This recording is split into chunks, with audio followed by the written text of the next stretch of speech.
twongeye turatomboye bana b'Imana kuba tugira umuntu na Nyagasani akaba aduhamagaye ku neza ye, ku izina ry'Imana Data na Mwana na Roho Mutagatifu, amen.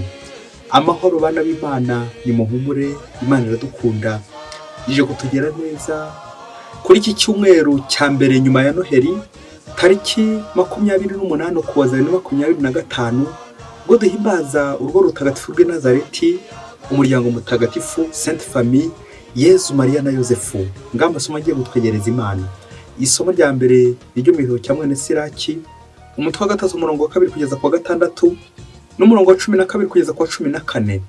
Uhoraho ahimbariza se w'abana imbere yabo, kandi agashyigikira ubutegetsi bwa nyina ku bahungu be. Uwubashye se aba ahongereye ibyaha bye, naho uhimbaje nyina ameze nk'uwihunikiye byinshi. Uwubaha se azaronka ibyishimo mu bana be, kandi umunsi azaba yambaje isengesho rye rizakirwa. Uhimbaza se azaramba, kandi uwumvira Uhoraho azahumuriza nyina. Mwana wanjye, jya ushyigikira so ageze mu zabukuru, kandi ntukamutera agahinda mu buzima bwe. Niyo ubwenge bwe bwakendera, jya umugirira impuhwe, ntuzamusuzugure ngo nuko wowe ukiri umusore. Koko rero ineza ugiriye so ntiyigera yibagirana, ahubwo izakubera impongano y'ibyaha byawe. Iryo ni ijambo ry'Imana. Zaburi ya 128. Nyagasani, hahirwa abatuye mu ngoro yawe. Hahirwa umuntu wese utinya Uhoraho agakurikiza inzira ze. Uzatungwa n'ibivuye mu maboko yawe, uzahirwe kandi byose bigutunganire. Umugore wawe azamera nk'umuzabibu warumbukiye mu nzu yawe. Abana bawe bazamere nk'ingemwe z'imitini zikikije ameza yawe. Nk'uko uko ahabwa umugisha umuntu utinya Uhoraho, uragirire amahirwe muri Yeruzalemu iminsi yose y'ubugingo bwawe. Nyagasani, hahirwa abatuye mu ngoro yawe. Isomo rya kabiri ry'umwami Pawulo Mutagatifu yandikiye Abanyakolosi, umutwe wa 3 umurongo wa 12 kugeza ku wa 21. Bavandimwe, mwebwe ntore z'Imana mukaba abatagatifu bayo ikunda byimazeyo, nimugire umutima wuje impuhwe, ubugira neza, ubwiyoroshye, ituze no kwiyumanganya. Nimwihanganirane, kandi niba umwe agize icyapfa n'undi mubabarirane. Nk'uko Nyagasani yababariye, namwe nimugenze mutyo. Ariko ikiruta byose, nimugire urukundo ruzabahuriza mwese mu butungane, kandi amahoro ya Kristo naganze mu mitima yanyu, kuko ariyo mwahamagariwe ngo mube umubiri umwe, kandi mujye muhora mushimira. Ijambo rya Kristo nibaturemo risagambe rwose. Mujye mwigishanya kandi muhanane mubigiranye ubwitonzi. Mujye mushimira Imana mu mitima yanyu, muyiririmbira zaburi, ibisingizo n'izindi ndirimbo mubwirijwe na Roho Mutagatifu. Ari byo muvuze, ari byo mukoze, byose mujye mubigirira izina rya Nyagasani Yezu, aba ari we mwisunga mushimira Imana Data. Bagore, mujye mworohera abagabo banyu nk'uko bikwiye mubigirira Nyagasani. Bagabo, namwe nimukunda abagore banyu, mwe kubabera abanyamwaga. Bana, nimwumvire ababyeyi banyu muri byose, kuko ari byo binyura Nyagasani. Babyeyi, namwe ntimugatonganye abana banyu ubutitsa, mutazabakura umutima. Iryo ni ijambo ry'Imana. Nyagasani Yezu nabane namwe. Amagambo mu Ivanjili ntagatifu yanditswe na Matayo, umutwe wa 2 umurongo wa 13 kugeza ku wa 15 n'umurongo wa 19 kugeza ku 23. Abanyabwenge baje kuramya Yezu bamaze kugenda. Umumarayika wa Nyagasani Abanyabwenge baje kuramya Yezu bamaze kugenda. Umumarayika wa Nyagasani abonekera Yosefu mu nzozi, aramubwira ati, byuka ujyane umwana na nyina uhungire mu Misiri, maze ugumeyo kugeza igihe nzakubwirira, kuko Herode agiye guhigahiga umwana ngo amwice. Yosefu arabyuka, ajyana umwana na nyina iryo joro, maze ahungira mu Misiri. Nuko abayo kugeza igihe Herode apfiriye. Ibyo byabereye kugira ngo huzuzwe ibyo Nyagasani yavugishije umuhanuzi ati, nahamagaye umwana wanjye mu Misiri. Herode amaze gupfa, umumarayika wa Nyagasani abonekera Yosefu mu nzozi akiri mu Misiri. Aramubwira ati, haguruka ujyane umwana na nyina usubire mu gihugu cya Isiraheli, kuko abashakaga kwica umwana bapfuye. Yosefu arabyuka, ajyana umwana na nyina, asubira mu gihugu cya Isiraheli. Ariko mvise ko Arikelewusi yazunguye se Herode mu Yudeya, atinya kujyayo. Nk'uko rero yabisobanuriwe mu nzozi, agana mu karere ka Galileya, ajya gutura ku musozi witwa Nazareti. Bityo huzuzwa ibyavuzwe n'abahanuzi ngo azitwa Umunyanazareti. iyo ni ivanjiri ntagatifu. Bayoboke b'Imana nimugire amahoro. Aha tugeze ni kuri buri munsi. Fungura buri munsi, ufungure buri munsi, ufungure abandi buri munsi. Ijambo ry'Imana buri munsi, ineza y'Imana buri munsi. Buri munsi uhure n'Imana, buri munsi uhure n'abavandimwe, buri munsi uhorane n'Imana, buri munsi ugende neza mu nzira z'Imana. Umunsi umwe umwarimu wa Batisimu yari ari kwigisha abana ubutatu butagatifu. Kugira ngo ube ubutatu butagatifu, ahera ku kigereranyo cyoroshye cyo mu buzima busanzwe cya papa na mama ndetse n'abana, agira ngo bumvishe uko ubutatu butagatifu bukoze n'uko bukora, abyerekeza ku rugo. Maze ngo ahera abasobanurira urugo rugizwe n'umupapa ndetse n'umumama n'abana. Maze arababwira ati, umva rero mw'abana mwe, kugira ngo mwumve Imana nuko mwakumva papa. Imana imeze nka papa wacu, Imana imeze nka papa wa mu rugo, Imana imeze nka papa. Nuko umwana umwe mwarimu atarakomeza ashyira urutoki hejuru ati, none mwarimu ko tubwiye ko Imana imeze nka papa, buriya Imana nayo igikubita Bikira Mariya nk'uko papa ajya abigenzereza mama akamuhondagura, akamukubita akamumena uruguma hafi kumwica, uko niko Bikira Mariya nawe urya yagowe? Nuko mwarimu agati yisi mutuze guhita umbaza ibyakurikiyeho niba arakomeje basobanurira Imana mwana ndetse n'Imana Roho Mutagatifu. Nyuma y'uko umwana amaze kugira uburakari ati, burya Imana nuko iteye nka papa. Bayoboke b'Imana, Yezu Kristo akuzwe. Hari mu ngo nyinshi usanga nyine bigoye gusobanura ubutatu butagatifu uhereye ku rugo, bitewe n'imyitwarire mama, bitewe n'imyitwarire papa, bitewe n'imyitwarire y'umwana. Bayoboke b'Imana, Yezu Kristo akuzwe. Uyu munsi turi ku munsi mukuru w'umuryango mutagatifu, urugo rutagatifu rw'i Nazareti, Yezu Mariya na Yosefu, urugo rw'intangarugero mu ngo zose. Natwe tugomba kureberaho tukarukurikiza kandi tukarukurikiza urugo rurimo Imana. Nanjye nawe rero nicyo tuza gusabwa no munsi. Rero ntiduhere ku ngero mbi gusa ngo twanzure ko ba papa cyangwa ba mama bateye kuriya, ahubwo duhe no ku nziza. Dore ko nta muntu w'umunyabwenge ufatira urugero ko byananiye. Twese tuze gufatira urugero kuba bishoboye. Nta rundi rugo duhimbaza ni urugo rw'i Nazareti, Yezu Mariya na Yosefu. Uru nirwo tugiye kureberaho irebero, intangarugero. Aha niho tugiye kurebera. Mu kurebera kuri uru rugo turaza kuzirikana ingingo hamwe n'amasomo igira iti, inshingano mu rugo. Kuzuza inshingano z'urugo. Kuzuza inshingano z'urugo ese ni izihe? Turaza kubona ko inshingano z'urugo ntazitane n'inshingano z'umuyobozi. Umuyobozi nyawe agira uburyo yuzuza inshingano kuba ashinzwe. Reka rero mu kuvuga ku nshingano z'umuyobozi cyangwa inshingano z'abashinzwe urugo, reka twifashishe ingingo eshatu ziza kugufasha gucengerwa n'urugo rw'i Nazareti, bityo uze gusoza uvuga uti, nanjye urugo birakwiye ko ndwiyambaza nyuma yo kubona aho urugo rwanjye ruherereye n'aho rugeze, rurindimuka cyangwa ruzamuka rujya mu ijuru cyangwa rumanuka rujya ikuzimu. Ese urugo rwawe ruri kujya ikuzimu cyangwa ruri kuzamuka rujya mu ijuru? Kuzuza inshingano z'umuyobozi. Mbere na mbere turaza kureba igisobanuro cy'umuyobozi. Hanyuma ku ngingo ya kabiri turaza kubona inshingano yo kumvira abo ushinzwe. Hanyuma nk'umuyobozi turaza kubona inshingano yo kumvira Imana. Izo nshingano zubahije neza, urugo rugenda neza, icyo ushinzwe kigenda neza, maze umutekano ukaboneka, amahoro asesuye agasagamba mu wo ushinzwe. Reka duhere ku ngingo ya mbere yitwa umuyobozi ni iki? Igisobanuro cy'umuyobozi. Ndashaka gukoresha inkomoko y'ikilatini kugira ngo uze kumva uburyo tuza gusoza tubona umuyobozi wari we. Urebe niba nawe niba uzi inshingano koko z'umuyobozi ukwiye. Umuyobozi biva ku ijambo ry'igifaransa responsable, naryo riva ku rindi ry'ikilatini inshinga yitwa respondere. Responsum bikavuga ngo umuyobozi, umuntu wese. Niyo mwakurikiye responsable, respondere, gusubiza, répondre, ni umuntu wese usubiza mu kigwi cy'abandi. Babaza ikibazo agasubiza, ikibazo cyavuka akaba yatangiye igisubizo. Ngaha ari no mu ishuri witwa responsable ryari igihe ushobora gusubiza ibyo mwarimu yakubajije ukabisubiza neza, kandi igihe ushobora kubonera ibisubizo by'ibibazo bihari. Nta kindi wakora ariko udafashwemo n'Imana.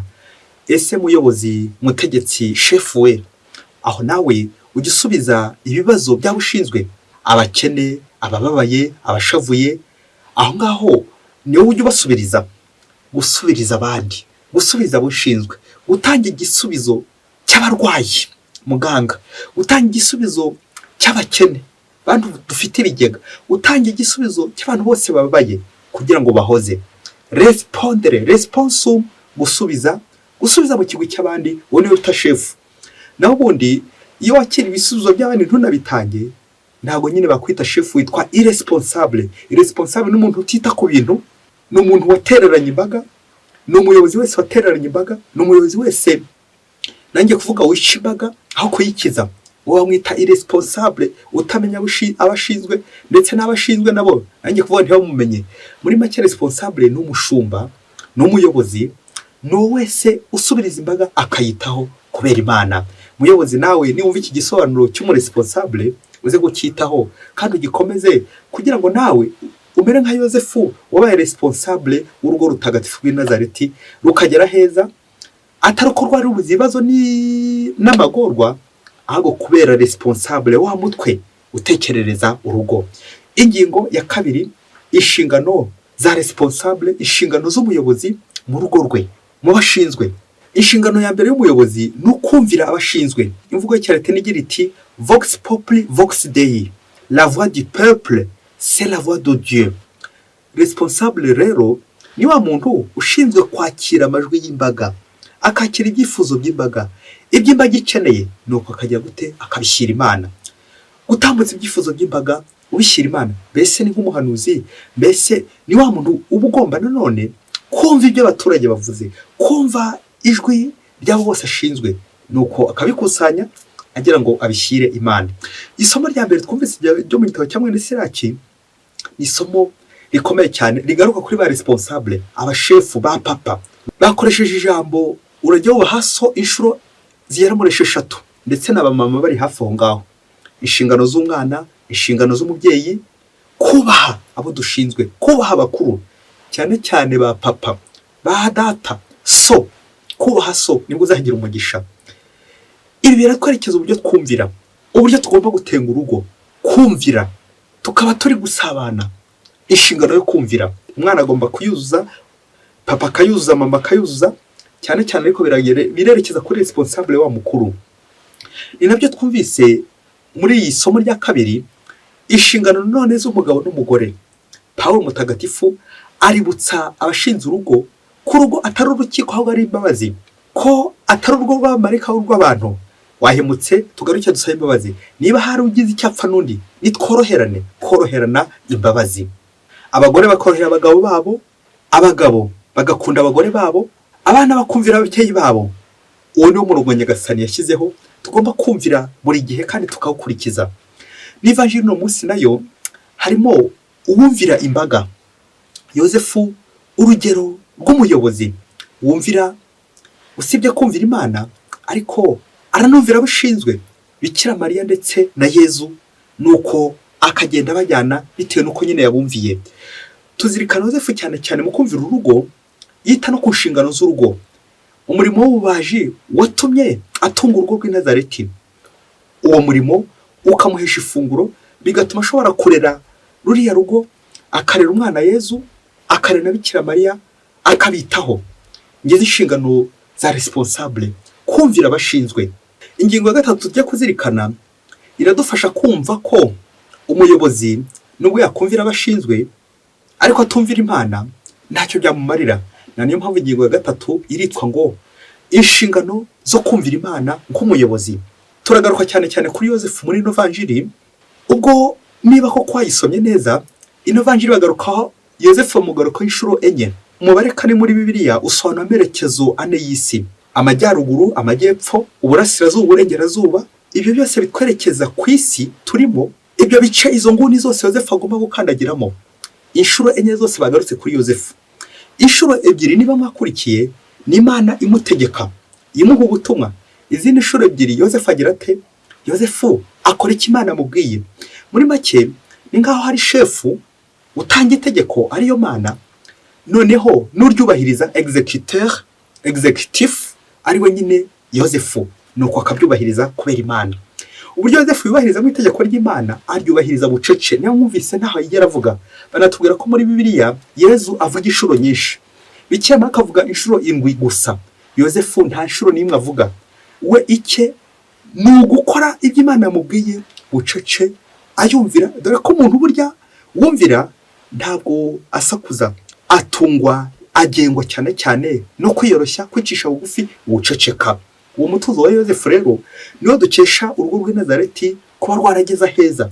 Yozefu agakora byose bucece, le silence de Joseph, kumvira Imana. Ibintu biratunguranye uburyo Imana ibwira Yozefu ati genda ahangaha. Kumvise uburyo imuburiye ikoresha umumarayika wayo ati jya mu Misiri uhungishirizeyo umwana.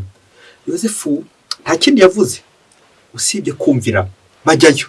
Banagezeho nanone Imana ishatse kumugarura nanone mu gihugu cye ati Yozefu nimugaruke, wahigaga umwana yarapfuye. Yozefu nanone agira cya ashyira nzira aragaruka, kumvira Imana. Izi nzozi za Yozefu bwari uburyo bw'iki gihe bwo kuvugana n'Imana. Muri no minsi naho hari uburyo bwinshi cyane abantu bashobora kuvugana n'Imana, cyane cyane ariko kudasuzugura inzozi, kudasuzugura ahantu hose Nyagasani yatubwirira. Na niyo mpamvu tuza gutinda cyane cyane ku majoro. Ijoro ryacu tujya tumva Imana, ijoro ryacu ritubera akanya ko kumvikana n'Imana no kuyumvira. Mu ijoro ryacu duhura n'Imana. Abantu benshi amajoro dukunze kuyakoresha mu ngeso mbi n'ibindi byinshi cyane bidakwiriye Imana, ubusinzi, uburaya, ubusambo n'ibindi byinshi cyane bibi. Ni kangahe Yozefu nanjye yambwiriza kumvira Imana mu ijoro. Ubundi abahanga mu iyigamana, ubusabanira Imana, berekana ko Imana ikunda kuvuga nijoro. Kubera iki? Kuko abantu ku manywa baba bari mu ruburi, zagari, bombori, nuko Imana ikaza gucunga cya gihe utuje nawe kugira ngo ize ikubwire itorane nawe. Ngaho Yozefu abonaniye n'Imana mu nzozi. Hanyuma Yozefu natere hejuru ati Nyagasani sinabishobora ngo abe yakwivumbura, ahubwo aragira gute? Arumvira. Ngwiri zingiro ry'uno munsi ry'urugo, kumvira. Umugabo akumvira umugore we, umugore akumvira umugabo we, abana bakumvira ababyeyi babo. Akenshi uzasanga duharanira gusa ko abakuru aribo twumvira, ariko ukaza gusanga abana bo tutari kubumvira. Muyobozi responsable de la maison comme Joseph, ujya wumvira abo ushinzwe, ujya wumvira abana bawe. Mugabo ujya wumvira abana bawe, mugore ujya wumvira abana bawe. Abantu benshi dukunze kuba nk'abana aribo baza gukumvira bakatwubaha, nyamara icyakubwira ko Imana ari yifatiye mbere mu kumvira abantu, ikumva ibyifuzo by'abantu, ikumva uburyo abantu babaye, gukohereza umwana wayo. Uyu rero agenda atambuka mu rugo rwa Yozefu na Bikira Mariya, nuko rero agahakurira. Kubera iki? Imana yumviye abantu. Kuki si Imana yanyumvira njye sinyumvire? Ibaze nanjye nibaze. Mubyeyi, fata agatambaro kawe niba ushinze urugo, niba unitegura gushinga urugo, fata agatambaro kuko mu kanya ngiye kuvuga inkuru ishobora kuza gukubaza ukaba wafatwa n'ikiniga ukarira, uze kwihanagura, umenye ko ubuzima bugikomeje, umenye ko hari ingogi zikiri gushingwa, umenye ko urugo rwawe nawe Nyagasani yifuza ko wahanagura amarira arimo maze rugakomera kuri Kristo. Umunsi umwe hirya kure cyane muri Afurika, ngo mu rugo rumwe rw'umugabo n'umugore ngo bari bakize cyane, bafite ibintu bya mirenge. By'akarusho bari abantu basenga, by'akarusho kandi bari abantu bubaha Imana, ku buryo izindi ngo zose zifataragaho urugero, nuko bakagira inama izindi ngo zikiri kudandabirana, urugo rugenda neza. Mu gihe kimwe kiza kugera ngo kera kabyajyana yitwa ngo ntagera ngo de, ngo abana baza kwicara umunsi umwe, ngo bicarana na nyina, baramubaza bati mama tugiye kubaza ikibazo. Ngo ko nyine ubwo nyina yarahindutse responsable kubera ko nyine agiye guhura n'ibibazo aze gushaka kubisubiza. Ati mama tubabarire byibuze umunsi umwe uzatwereke papa bizaba biduhagije. Nyina kubitwa n'inkuba. Abana babonye akiri kuzarira ati basi ni utanamutwereka tubabarire byibuze uzatwereke n'ifoto ye tubone papa ukuntu asa. Urumva ngo kubera ko papa we yabyukaga mu rukerera nijoro, bishoboke ko yaragiye ku kazi, akaza gutaha nanone irindi joro abana baryamye basinziriye, nta mwana wongera kumubonaho, abana bagiye ku ishuri ntibazigere babonana. Papa kirirwe ngiyo ntumbazi yararaga uko byagendaga, nuko nyina koko akorwa n'isoni kuko harimo ikibazo atashoboye gusubiza, kurikira impamvu atagisubije. Yakiza kugera mama koko atambutse bwa butumwa, abwira se abana barifuza gukubona, uzihebye uzi igihe gito akanya utahe hakibona abana nabo bakubone. Nuko mugabo mu gusubiza cya kibazo nka responsable ahamagara umugore amubwira ati ngwino tujyane umperekeze. Baragenda no ku biraro by'amatungo, kiraro kinga. Nuko abaza umugore ati madame izi nka uzi igihe zigera ahangaha? Kuko umugore abona inka ari nyinshi cyane mu kiraro, nyinshi cyane. Ati rero izi nka zigera ahangaha ari uko ndi mu ikabare ndi gusanya n'abandi agacupa, rero abangaba niyo bangabira, ndamutse ntagiye mu ikabare izi nka nazibona nte nakira nte. ngaha rero ntuzongeye kunyifuriza gutaha ngo habona, reka maze saruzi inka ubundi nzaba ntaha igihe nikigera. Ntuze kumbaza icyo aza kubwira aba bana, niba kugira kumaza bati ubutumwa bashobora busohoje. Babayeho ngo burya babantu basangiraga, abantu bamugabiraga inka, ngo hari umukino bakinaga watumaga bakira. Bamwe ngo bari bafite amazu menshi cyane, abandi bafite amamodoka, bafite ibibanza, ibifaranga byinshi cyane. Nuko buhoro buhoro bagatangira bagatoza nawe mugabo nawe uko azakira nawe nk'abandi bose. Mugabo muri rwa rugo wa wundi abana bifuza agafoto cye. Ubwo igihe cyaje kugera ngo umukino bakinaga witwaga urusimbi, ukina urusimbi ugashoramo bagakurya nawe, ariko ejo ukazarya byinshi cyane bya mirenge. Wa mugabo rero nawe ayoboka wa mukino kugira ngo nawe azakire. Urumva abana ntabwo arabereka ka gafoto, akubita yo gukina urusimbi. Arakinnye. Uzi ko igihe cyaje kugera za nka zose kagenda zigenda ku murongo n'ubundi nk'uko zaje, bya bindi by'uko nyine ubukire buzagenda nk'uko n'ubundi bwaje buzajya aho bwavuye nyine. Za nka zose baba barazihushya. Umugabo arongera n'ubundi arasheta ikibanza, agasheta agatanga ikibanza atiyongera kine, n'ubundi yajya kurya n'ubundi n'abakongera bakamurya. Uzi ko igihe cyaje kugera ari udufaranga twose twari turi kuri konti zose araduhuha twose, abana bibabera urujijo, amashuri y'abana arakendera. Kubera iki? Ntacyo wongeraga nyine kuriha ku mashuri, urugo ruzamo inzara bikomeye cyane. Nuko igihe kigeze amadeni abaye menshi muri rwa rugo, kubera nyine wa mugabo responsable wabo nta kintu gisigariyeho mu rugo. Nuko ku nshuro ya nyuma na nyuma abonye ntacyo asigariyeho, atanga inzu bari barimo, atanga n'umugore n'abana ngo babingwate, ubundi arangije arihungira. Amaze guhunga, umugore n'abana bagiye kubona mu gitondo cya kare, babona baje kubasora mu nzu, ati nimusohokere mu nzu kandi mufashwe bugwate kugeza igihe muzarangiza kwishyurira. Sinirwa nza gukubwira uburyo umugore yakomeje kugenda ahingiriza we n'abana kugeza igihe bazavira mu bugwate, bishoke ko bazubaka n'indi nzu ntawamenya. Sinza no gukubwira uburyo umugabo yakomeje aguma mu buhungiro. Kubera iki? Kugurisha umugore n'abana, kugurisha urugo, na n'ubu urugo nyine bishoke ko ruri ku myandiko rwaragurishijwe, hasigaye kuzabona nyine uzarugombora. Bishoke ko rumwe muri aba bana cyangwa na nyina bitewe nuko bazakomeza gukora. Naho ubundi se we yarihungiye arigendeye, urugo yararutaye, urugo yarutanzeho ingwate. Rero cyo Imana Yesu Kristo akuzwe. Iki nicyo bita la responsabilité, être responsable. Ngiye yashinga cy'ikilatini respondre, wa mubyeyi ushobora gusubiza mu kigwi cy'abana, mu kigwi cy'abashinzwe. Tujye gusoreza ku bintu bitatu biza kujya kugufasha kureba niba nawe ujya uzi inshingano z'urugo uko bikwiye. Icyambere ni yamvugo cy'Ikinyarwanda igira iti zitukwamo nkuru, uwo responsable, uwo mugabo nyine iyo bipfuye bipfira nyine ku mugabo, byakira none bigakira ku mugabo. Iyo bigenze neza hari shefu nyine babiteye, niyo bigenze nabi burya ni shefu, byose bipfira mu mutwe. Kuri ifoto nayo y'urugo nyine rwabuze umugabo, rwabuze umutwe, umubiri wabuze umutwe, uko bimeze umushefu. Nguko abagabo baza kwitwa nyinshi bitewe nuko bazaba baragusha ingo zabo. Ubwo bakaba baragurishe mu ikabare, wararutanzeho ingwate, urusimbi, waragushije umugore, abana, urusimbi ingeso mbi, warangiza ngo umugabo nawe. Dusabire uno munsi ku munsi w'urwo rutagatifu rw'i Nazareti, abagabo benshi bagurisha ingo zabo. Kubera iki? Ntibakiyambaza Yozefu, bitera hejuru, bibagirwa ko Yozefu atajya avuga, ahubwo igihe cye ari ugukora neza icyo Imana yamubwiye. Abagabo batakibwirizwa n'Imana, abagabo batagikozwa n'isengesho, abagabo batacyegera Imana, abagabo bataye ingo bagata Imana. Abose nuko basuhuza uno munsi kuko bajya mu bidakwiye, bajya mu ngeso mbi, bagurisha ingo zabo. Icya kabiri twazirikana uno munsi ni amajoro yacu. Hari imvugo y'igifaransa igira iti la nuit porte conseil, ijoro burya ni umujyanama mwiza. Ariko abantu benshi dukunze ko abaterera iyo amajoro yacu akenshi niyo dukoramo ingeso mbi zirahari, iraha ry'umubiri, irari ry'umubiri, koga ku ingeso mbi z'ubusambo, ingeso mbi z'ubusambanyi, ingeso mbi z'ubusinzi, byose biba nijoro. Ukuri ifoto nawe y'umuntu wasinze, kandi akenshi abantu babikora nijoro.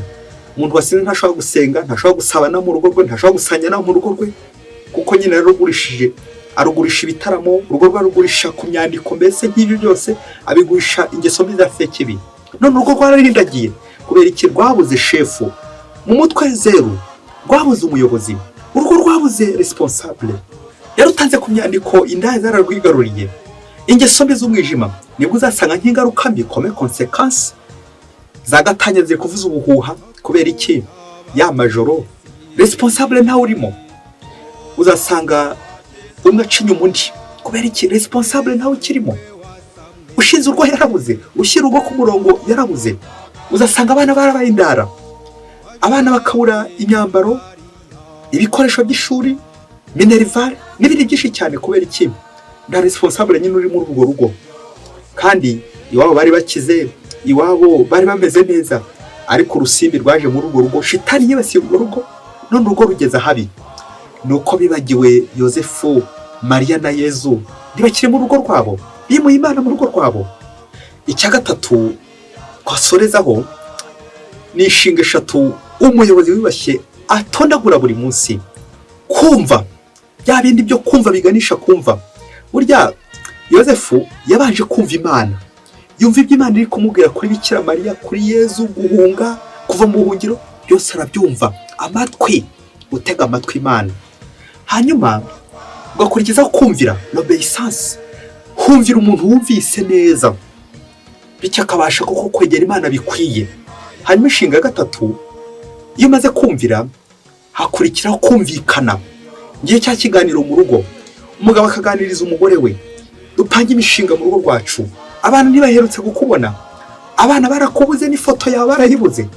iyo ari umugabo uri communicant wumvikana, birangira ko afashe icyemezo, dore ko tutarabamarayika nta n'umudakosa, ariko ukora nyine nta niwe ukosa. n'ubundi wa mugabo akaba yakwigarura, akongera agahuza n'abana, akagira ikiganiro n'abana, akagira ikiganiro n'umuryango, akagira ikiganiro n'umugore n'abana, bakumvikana uburyo urugo rugomba kumera. ngiki cyo bita urugo. umuyobozi utondagura izo nshinga akora eshatu.